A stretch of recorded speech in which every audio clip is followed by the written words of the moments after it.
I decided to do my presentation on the American prison system in terms of unequal power and the effects of consciousness. The United States makes up 5% of the world's population, but it makes up 25% of the world's prisoners, so clearly you can see that these numbers are very disproportionate. Wealth often trumps culpability when it comes to convictions, and people that have money often get off easier than people who don't have money. Nearly 10 million Americans have a family member in jail, and obviously this causes a cycle to occur where people's parents might go to prison, which then puts them into situations where they need to act certain ways to live, which could end up causing for their own incarceration.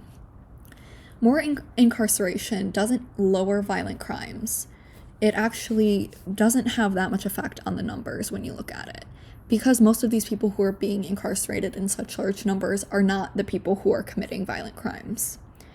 Incarcerating mentally ill or drug-addicted people rarely solves those problems and normally makes them worse, because if you think about it, prisons are not rehab facilities and they're not hospitals. So people that need treatment are not getting them in prison.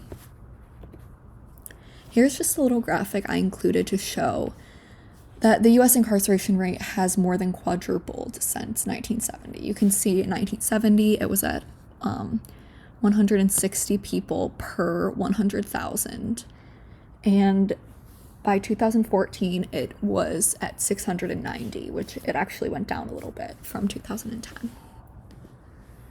So now to talk about inequitable power dynamics. So as Ellison says in Invisible Man, his blackness forces him to be invisible.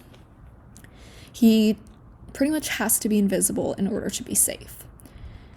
Oftentimes money equals power, like I mentioned previously, and the people who have money are able to do things and act certain ways without getting in trouble because of it, whereas people who necessarily aren't getting in real trouble are being incarcerated just because of the way they look, and then they don't have the money to buy themselves out.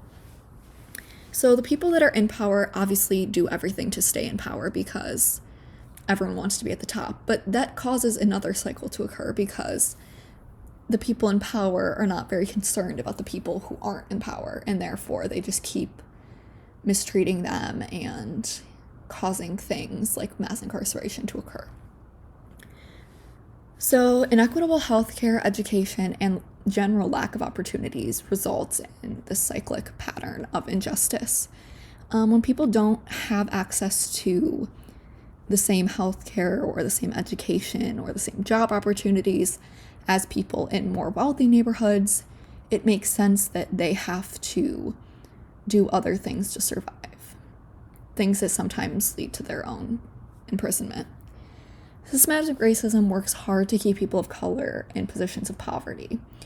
It's obviously easy in the system that is occurring for these people to be kind of pushed down in their environments, and it's a lot harder for them to reach the same opportunities that white people get on the daily.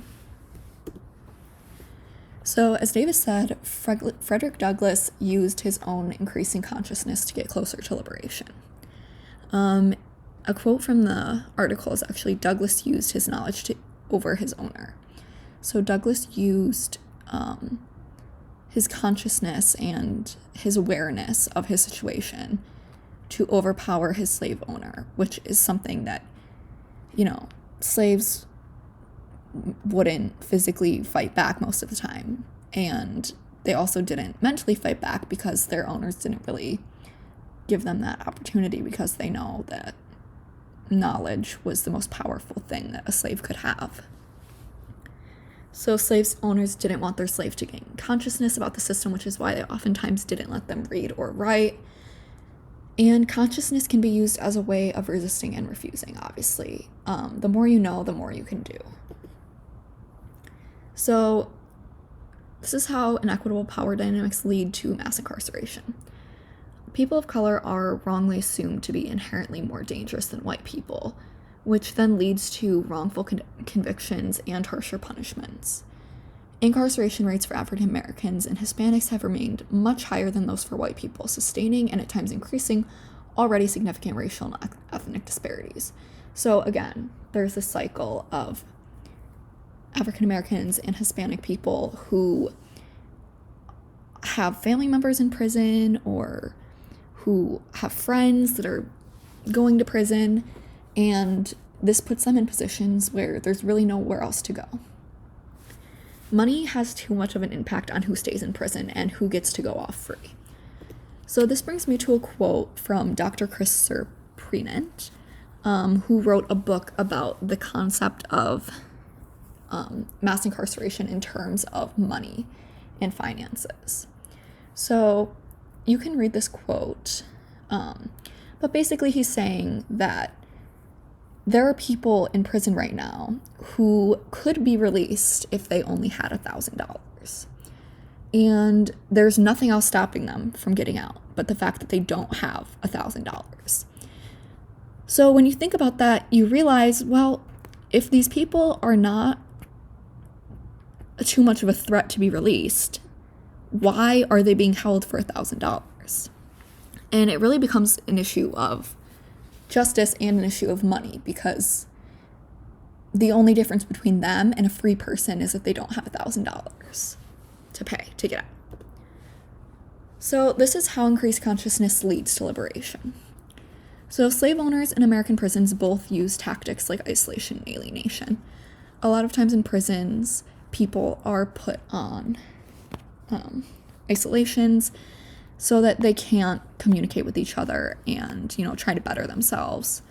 And obviously, when people with mental illness are incarcerated and then put into situations where they're all by themselves, a lot of times their mental illness can get worse and can lead to a longer recovery if they ever get the resources they need to recover. So a recognition of the system leads to an understanding of what's wrong with the system and how to change it, which is why a lot of times, both in slavery and now with American prisons, they don't want them to, better themselves, even though that's supposed to be the point of prison.